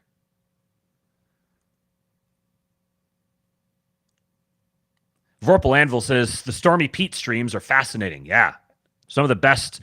Like, we're so blessed to have Stormy for as insightful and wise and studied and disciplined and well-connected he is. It is an absolute blessing that we get the opportunity to pick his mind. Josh Ham says, American aristocracy ascendant. That's the AAA I like. Patrick says, that's why old money can be good. They will carry on the ideology and traditions of their ancestors. Right. And this is the role of the old money. Koala Bear says, I'm sure these heavy hitters have plenty of plans lined up for Elon to implement. Will be interesting. So speaking of Elon, here's Elon's super PAC at America. Kamala Harris cackles as she suggests the U.S. government is looking into Elon Musk for allowing a person every day until Election Day to earn $1 million for signing America PAC's petition to support the Constitution. I absolutely double dog dare the Department of Justice to look into and go after Elon Musk for this. But the reason I'm going to play this video here is look at her face. Just look at her right there. We've highlighted a bunch of different images of this. Like at this point, if you can't clearly see written all over her face what's going on, you got to tone down the autism or something. This is a stressed out, exhausted, unhappy person. This is not someone who's soaring into power. So Elon Musk is giving away $1 million. How tight her lips are, her neck muscles are all tensed up. She's kind of, yeah. Okay, yeah, please ask me the question. dollars a day to voters who sign a petition. Do you have concerns about that in the context of law, the sort of legal framework around elections? And secondly, Reuters investigation has shown something like 300 cases of She is barely holding it together.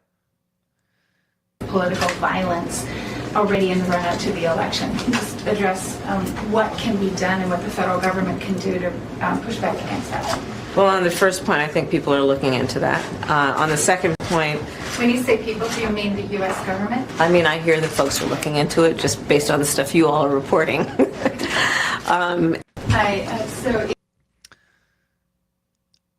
Once again, I dare them to pour resources into combating Elon Musk perfectly legally giving away $1 million to people for signing a petition. Political polls at P polling numbers tweeted, Los Angeles Times won't endorse in presidential race for first time in 20 years.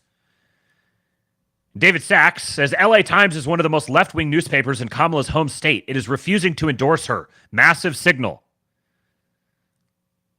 LA Times doesn't want a piece of this. Now, I'll say, don't take the polymarket stuff too seriously. I mean, take it for what it is. It is a signal, but it's not the signal. Because what's going to happen is as Trump's lead gets bigger and bigger, the potential payoff of betting on Kamala gets higher and higher. So money is going to flow to her. This is just natural outcome of a betting market. If there's a 99.8% odds that Trump is going to be elected, that 0.02% is going to be really freaking big. Or that 0.2% is going to have a massive potential payoff. When there's still like, it's not like absolutely inconceivable that something like Kamala being elected could happen. It's very unlikely, but it's not absolutely inconceivable. So of course, money is going to start moving to her. You're going to have money that's pushed into her specifically to create the narrative that, oh, everything's changing. And they're probably going to try to coordinate it with some sort of big story against Trump. Speaking of creating some big story against Trump, The Atlantic, absolute slop outlet, just ran a smear claiming that Trump disrespected Army Specialist Vanessa Guillen, who was murdered in 2020. So here's the story. Trump volunteered to pay for the funeral of a murdered soldier, but when the bill came, he became angry. It doesn't cost $60,000 to bury a fucking Mexican. He turned to his chief of staff, Mark Meadows, and issued an order. Don't pay it. This story's been sitting out there, ostensibly, like what we're led to believe. This story's just been sitting out there. And then now, now we got to talk about it. So here's Myra Guillen. She says, wow, I don't appreciate how you are exploiting my sister's death for politics, hurtful and disrespectful to the important changes she made for service members. President Donald Trump did nothing but show respect to my family and Vanessa. In fact, I voted for President Trump today. This is the Atlantic headline is, I need the kind of generals that Hitler had. Trump's obsession with dictators and disdain for America's military are deepening. At Jeffrey Goldberg. Shut it down. It's kind of funny, like, I wouldn't put it past Trump saying this. I need the kind of generals that Hitler had, because it's well documented and known that the German military leaders were brilliant. So he's like, everyone says I'm Hitler. Yeah. Oh yeah, I bet I am Hitler. I'd love to have the kind of generals that Hitler had instead of these turncoat tranny lovers. So David Sachs says, when I was a kid, The Atlantic was an impressive magazine. Now it's just warmongering, TDS, and smears. Why does Laurene Powell Jobs continue to fund this garbage? Just like Elon going after saying, we're not just going after the CCDH, we're going after the donors. David Sachs is not just going after The Atlantic, he's going after Steve Jobs' widow. More on this. Glenn Greenwald says there is no journalist at any senior level of U.S. corporate media who lies more frequently, casually, and shamelessly than Jeffrey Goldberg. He's been doing it nonstop for 20 years. And The Atlantic, which he edits, is owned by Kamala mega donor Laurene Powell Jobs. This is from Greg Price, who said, he says, much like Jeffrey Goldberg's suckers and losers story from 2020, if you remember that, the one where supposedly Trump called military guys suckers and losers, which was very obviously not true. Everyone knew it wasn't true. Every single person that was there is now refuting his latest anonymously sourced BS.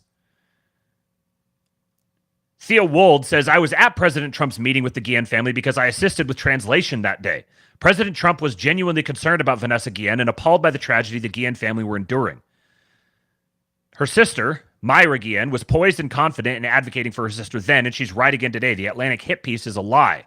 For example, President Trump had zero interest in the cameras. He met with the Guillen family privately for 20 minutes and offered the press gaggle solely if it would assist them in honoring Army Specialist Guillen and raising awareness about her case. He even told them that day the press are vipers. Boy, was President Trump right. And let's pull back out of this.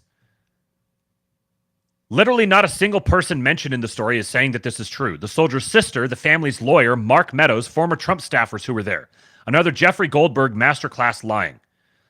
So I already read the tweet from Myra. Attorney Natalie Kowam. After having dealt with hundreds of reporters in my legal career, this is unfortunately the first time I have to go on record and call out Jeffrey Goldberg at the Atlantic. Not only did he misrepresent our conversation, but he outright lied in his sensational story. More importantly, he used and exploited my clients and Vanessa Guillen's murder for cheap political gain. I would like to also point out that the timing of this story is quite suspicious, as this supposed conversation that Trump had would have occurred over 4 years ago. Why a story about it now? Why indeed? You know, if they have some sort of absolutely just devastating dirt on Trump that's going to flip the election, it's going to end him forever. Why are they dragging out obviously fabricated stories from 4 years ago and trying to turn them into something now? When all they're doing is just creating ammunition for Trump advertisements for him to stump on. Right when he's about to go on Joe Rogan. On Friday, Trump is going on Joe Rogan. So he's going to have one of the largest audiences he's ever had to directly address this. These are not competent, secure, malevolent Machiavellians. This is the definition of flailing. Stop granting your enemies more power than they have. Mark Meadows says, I was in the discussions featured in the Atlantic's latest hit piece against President Trump. Let me say this. Any suggestion that President Trump disparaged Ms. Guillen or refused to pay for her funeral expenses is absolutely false. He was nothing but kind, gracious, and wanted to make sure that the military and the U.S. government did right by Vanessa Guillen and her family. And Mark Meadows is no, super diehard MAGA guy. And then the Theo Wold one I already read.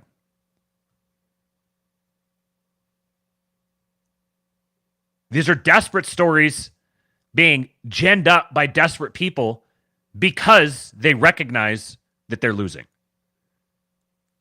Here's a white pill for you. Mark Andreessen, signal boosting this, proportion that thinks the news media cover people their age and with their political views fairly. So as Yarvin has pointed out, and Orrin McIntyre likes to remind us, appropriately, we don't have a state-run media, we have a media-run state. And here's what the young people think about that. So you have the 35 to 55 demographic. So basically millennials, Gen X, and boomers, who all are basically aligned and they think it's 45, 46, 44% fair. The way they cover people their age and their political views, their age and with their political views. The boomers are actually significantly, they see it as significantly more unfair than the Gen X or millennials. But the people who are the most disenchanted with the news media are the young ones. The Zoomers especially, the youngest Zoomers. 26% think that it's fair. 37% think that it's unfair. So the smallest number think it's fair. The largest number that thinks it's unfair is all the Zoomers. So anyone who's black-pilled about how the whatever bad trajectories are instantiated right now within the ruling class are just going to be perpetuated because all the Zoomers coming in are going to be uber turbo libs and they're just going to cement permanent left dominance. Well, the power apparatus that governs the U.S. government right now is the most unpopular it's ever been, in large part because it's the most unpopular with the incoming generation. So that means that the power structure is now up for grabs. Straight Buster says, I found out yesterday Bridget Mendler, former Disney star, started a satellite company funded by, you guessed it, Andreessen Horowitz and Founders Fund. Ah, very interesting.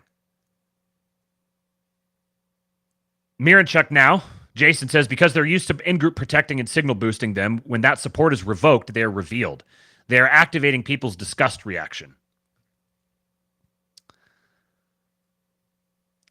Let's keep it rocking and rolling here. I got some polling stuff now. So Robert Barnes, this is from longtime representative here on the show. We've talked about a lot of Eric Doherty stuff. If you're not following him, you're not staying up to date on all the polling data. Haven't shared one of his tweets in a while, so now's a good time. Do me a favor and hit the like button, folks. We're 25 away from 100. We're at a solid 75 right now, but we got 135 watching. So 100 is still within our grasp. Do me a favor, hit the like button. Send me a live chat. Share the show. Comment on it afterwards if you're watching, if you're part of the replay gang. We love our replay gang, don't we, folks? And you can also send a super chat, or you can go to buymeacoffee.com/kingpilled. If you want to support the show, go to kingpilled.com, join the Kingpill Discord, and get access to the live stream that I'm going to be doing tonight with Jason, Miranchuk himself, on Trump being installed. So Robert Barnes, who, say what you will about Robert Barnes, he knows polling. He said the closest states in the country are going to be Virginia, New Hampshire, Minnesota, Maine, and New Mexico, rather than Pennsylvania, Michigan, Wisconsin, Nevada, Arizona, Georgia, and North Carolina. The implication here is that these ones, which are traditionally seen as the swing states, are effectively in the bag for Trump at this point. The actual battleground is going to be the more purpley blue states. I thought for a while that Virginia is in the bag for Trump. New Hampshire's not a surprise. If Michigan and Wisconsin and Pennsylvania all go Trump, Minnesota is probably going to go Trump as well. And Maine. And then even New Mexico could potentially be. These are all going to be contested. And if Trump wins all of these, like even if Trump wins like half of these, he's going to win the election. From Seth Keschel, he says, if the NBC report is correct and Harris expects to lose Michigan, she's also toast in Pennsylvania, as we all suspected anyway. Michigan hasn't voted right of Pennsylvania since 1988, and in the Trump era has sat an average of 53,000 votes to the left of Pennsylvania. There's been leaks from the Harris campaign itself talking about how she recognizes she's underwater in Michigan and it's basically a lost cause. Harris is campaigning in Texas. And it's funny, I somehow wound up in a weird little rabbit hole of shit libs yesterday. I saw a guy who tweeted, is it just me or do people think this is going to be an overwhelming win declared on election night? And so I went and clicked on it and kind of scrolled through the comments and realized this is a Kamala guy. Like he's saying there's going to be, he thinks that Florida and Texas are up for grabs. He's like, the reason Kamala is campaigning in Texas is because the other ones are all in the bag already. And she's like, oh, we could even get Texas. That's even a possibility for us. I can't understand how people think like this. How do you possibly live in such a weird little bubble? So if Michigan is truly a lost cause to the Harris campaign, which there's a lot of signals that it is, then Pennsylvania is as well. And honestly, I think Pennsylvania is probably more likely than Michigan, but I think both of them, by everything that I'm seeing, tracking all the different pollsters and all the commentary and meta commentary around it, by every indication, she is lagging so far behind in these quote-unquote swing states that even the fortification efforts are going to be very difficult. And remember, to get that fortification is going to require the sign-off, the okay from Josh Shapiro and Gretchen Whitmer, who are both campaigning for her. But when the rubber meets the road, getting her elected as president means that she's the nominee for 2028, which takes them out of the running. So they've got a pretty strong personal incentive in protecting their own career paths by just being oppositional Democrat governors under Trump and then running against him in 2028. More from Seth Keschel. He says, Florida is an apocalypse for Democrats right now. Was D+7 turnout edge for for mail. Then in-person early started yesterday, and it's now over R+3 at lunchtime. I'm watching Duval County, which is a perfect mirror for Georgia for the past 2 decades, which is possible to flip to R+ by the end of the day, but certainly by tomorrow. Florida historically moves the same direction, hard right in 2024 clearly, as Pennsylvania and Michigan in every single election since 1948, except, of course, for the safest and most secure election of all time in 2020. Bad, bad, bad news if you're on Team DEI. And then he says, highlighting this poll about New York. So an Emerson poll from New York for the general election is based on 872 likely voters. So these are small sample sizes. That's the thing with all this polling. We've talked about it extensively on the show. I don't need to say it every single time, but polling is a data point. It's not the data point. So 872 likely voters in New York is an incredibly small sample. But from that incredibly small sample, Harris is +9. And the weighting is D +19. So they're oversampling Democrats, and Harris is still only +9. The original poll was, let's see, what's the time frame for this? So 1013 and 1017. I don't know when the original poll was. The Emerson weighting was D +24, so it's even more heavily Democrat weighted. The original poll had Harris +20, so that's a +11 Republican shift. The 2020 election result was Biden +23. So if this poll is accurate, that's a +14 red shift in New York. And he says in every presidential election since 1952 that New York has moved right, which is 9 times. Pennsylvania, Michigan, Wisconsin, Minnesota, and New Jersey have always moved right, with just 3 exceptions: Minnesota in 56 and 04, and Wisconsin in 04. The last 2 appear to be readjustments from a large third-party vote in 2000. So the 2004 examples in Minnesota and Wisconsin, there was a rightward movement that was a readjustment from a large 30-party vote in 2000. New York is polling here 14 points right of its 2020 certified margin, which was most certainly bloated by the fortified election. None of this stuff happens in a vacuum. Maricopa may need to count for 30 days to deal with it.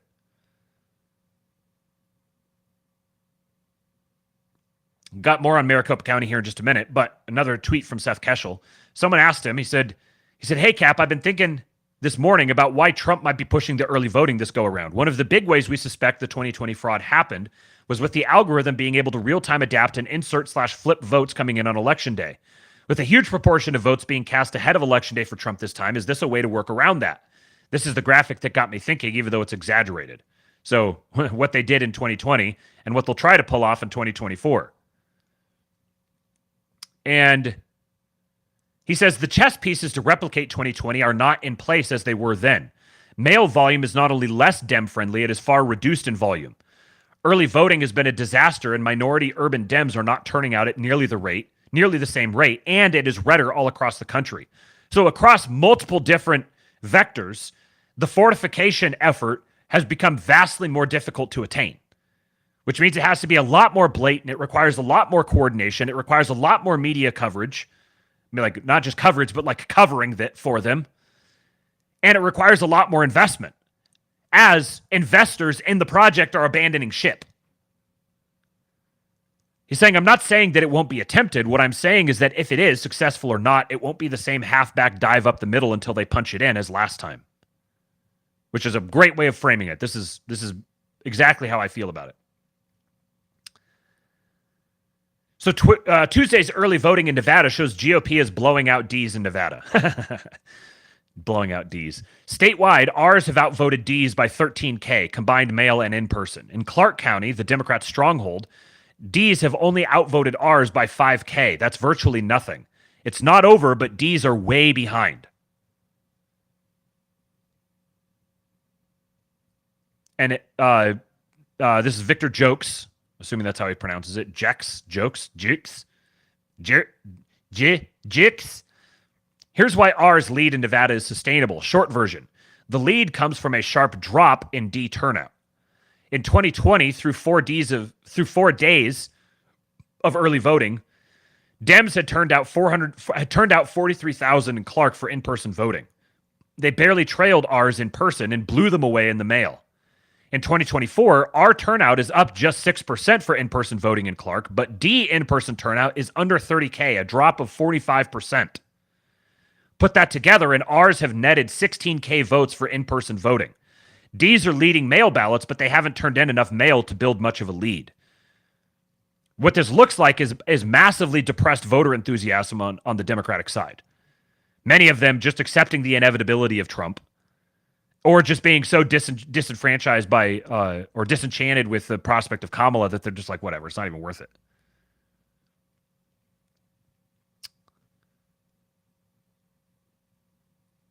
And then there's an article from The Hill here. Senate Democrats running away from Vice President Harris in blue wall states. Now, I went through and read it, and it's just the stuff we covered a couple days ago about the Senator Tammy Baldwin and who was the other one? Bob Casey, who are both distancing themselves from Kamala, not participating in her rallies, and actually beginning to use Trump talking points in their ads. And it's indicative of they're the two examples that are given, but what they talk about is insiders who said this is a broader trend among the Democrat Party, among the Democratic Party organizations within these states, is they're looking at the numbers. All the internal polling shows Kamala underwater in these blue wall states, which would be Pennsylvania, Michigan, Wisconsin, and Minnesota. That's like the blue wall across the Rust Belt, and she's underwater in all of them. So they're beginning to pivot to their down ballot races, and they're actually starting to counter signal, or at least avoid aligning their signaling with her, because they're like, oh shit, if there's a Trump election, we need to make sure that we get at least the House or the Senate. And aligning with her, if their actions say aligning with her may cost us on the down ballot races, that says something significant about what they perceive to be their own base's state of mind. So Indian Bronson here says Arizona is claiming it will take up to 2 weeks to count ballots in the 2024 election. India counts 640 million votes in a single day. There's simply no innocent explanation for this. They are making preparations for fraud. Anyway, very tight races here. In fact, Maricopa County setting the stage that tabulating all these votes may not be an election night thing. It may take days. Wow. Well, 12 News journalist Colleen Sikora explains that county leaders are asking voters for patience and to be prepared. Tight races, high interest in the election, and a 2-page ballot are leaving Maricopa County officials warning of lines on Election Day, and also warning it's going to take them 10 to 13 days to tabulate results. 2 pages and an average of 79 contests per ballot. We are expecting heavy turnout this year, and so that's why we're really encouraging people to vote early. 2 weeks out from Election Day, and some votes are in. More than 400,000 people have cast their ballot in Maricopa County. That's out of an anticipated 2.1 million voter turnout this year. We are seeing a little bit of a lag of where we were in 2020, but the last few days we've actually seen an uptick in turnout, so I am expecting that we will start approaching very close to those 2020 numbers. What can impact the amount of results released and when? Early ballots dropped off on Election Day. Our races will be close. And on Election Day, lines are expected, even with an increase in vote centers and voting booths at those vote centers. If you're going to vote on Election Day, vote in person and use that on-site tabulator so that those votes will be tabulated on that evening, as opposed to dropping off your early ballot on Election Day. The county adding more high-speed tabulators, more election workers. We're increasing staffing at our ballot processing as well, because again, we're handling double the number of the sheets of paper. And so we are looking to both have extra shifts, night shifts, if necessary, in ballot processing, and then in the next step that takes place in election administration, and that's through tabulation. But tabulation expected to take time. We do expect that it will take between 10 and 13 days to complete tabulation. Replace the Arizona election workers with Pajit. Yeah, this stuff is just so transparent. And it's great to see people like Indian Bronson and Elon and the other surrogates who are all maintaining this drumbeat. Because here's the thing, like, I have no doubt that this is very obvious, very transparently setting up for electoral fortification. And they may very well be able to pull it off. But it's going to take such brazen, transparent, obvious fraud just to secure a single county that can secure a single state. And all of these trends these pro-Trump, pro-Republican trends or depressed Kamala enthusiasm trends exist all over not just the swing states, but the purple states. So if you think that they're going to fortify it, like, yeah, they could fortify a single state and create the pretext for the legal battle, but they've got to fortify it in all of these states. They didn't even do that in 2020. So if you're blackpilling over, oh, they're just going to fortify it, it's just retarded, man. I don't know what to tell you. Yeah, there's going to be a fight. But they are operating from an underdog losing position. What it's going to come down to is it's going to come down to willpower and investment and the ability to establish this sustained narrative and build the popular will behind it. And anybody who's counter-signaling that, saying, oh, they're just going to pull it off, you are actively working against that effort. No fucking blackpilling. Instead, you should white pill about things like this. Nobody's seen in the Senate in many, many years. But the main thing is, she's not a very bright person either. That's a really dangerous combination. Your religious liberty will be gone, your free speech will be gone, your Second Amendment will be gone, and parental rights will be gone forever. So I'm here tonight to deliver a simple message to Christians across America. It's time to stand up and save your country.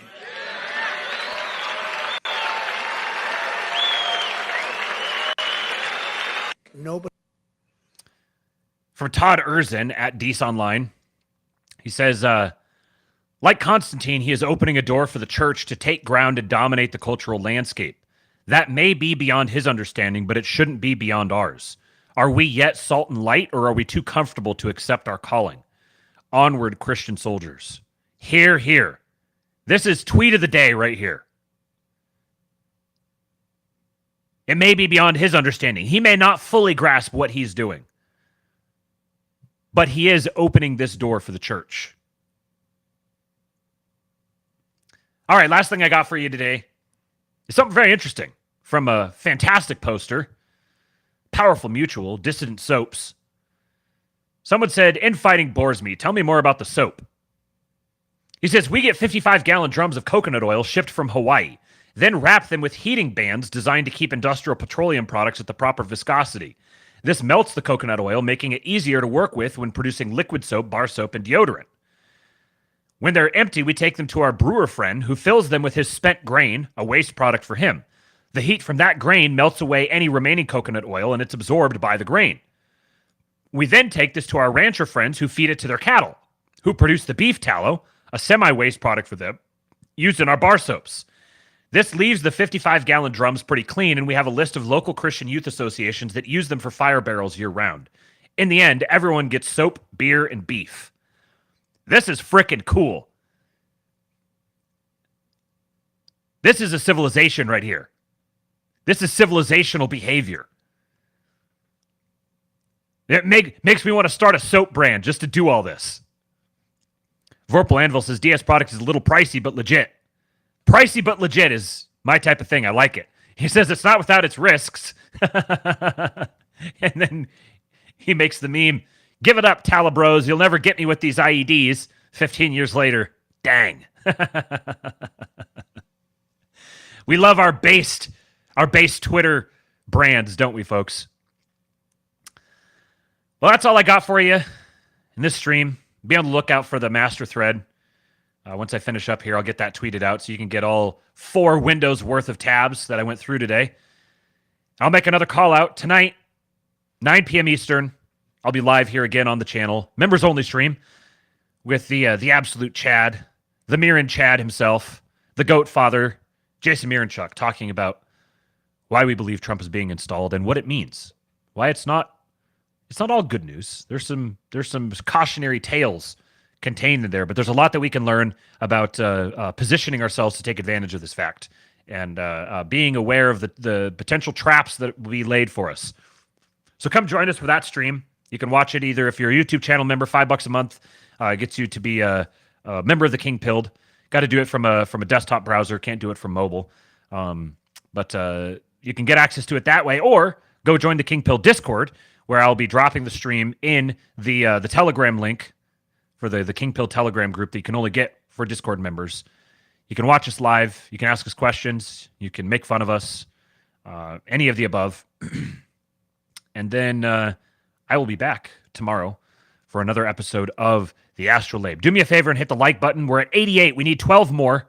We still got 118, 116 watching. People are bailing. I hope those people hit the like button on the way out. Don't be like one of them. Hit the like button. Only 11 left.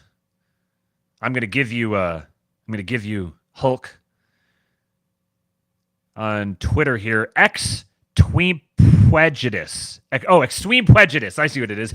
So still getting used to these later Astrolabes. Well, I don't think they're going to continue being later, but hopefully the headache resolves itself and I can get a little bit of an earlier start on putting the show together each day.